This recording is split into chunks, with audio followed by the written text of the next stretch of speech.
melawai.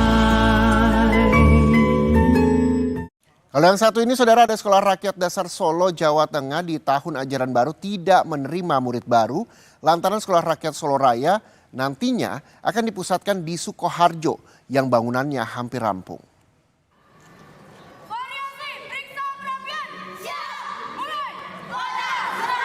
Sekolah Rakyat Dasar di Solo, Jawa Tengah hingga kini masih menumpang di fasilitas milik Kementerian Tenaga Kerja. Tepatnya di Balai Pelatihan Vokasi dan Produktivitas Solo di salah satu gedung yang ada. Untuk wilayah Solo Raya, Sekolah Rakyat akan dipusatkan di Sukoharjo. Nantinya Sekolah Rakyat Dasar maupun Sekolah Rakyat Menengah di Solo akan segera berpindah ke Sukoharjo. Sesuai dengan regulasi, lokasi akan dipusatkan di Sukoharjo. Sementara bangunan yang saat ini dipakai akan dikembalikan kepada kementerian yang membawahi.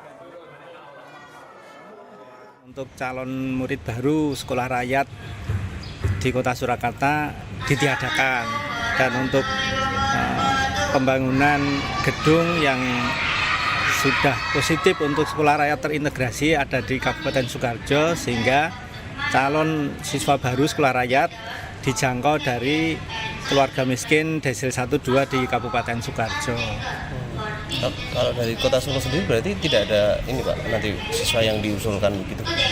Kalau melihat perkembangan pendaftaran atau penjangkauannya untuk jenjang SMP dan SMA itu sudah terpenuhi kuotanya.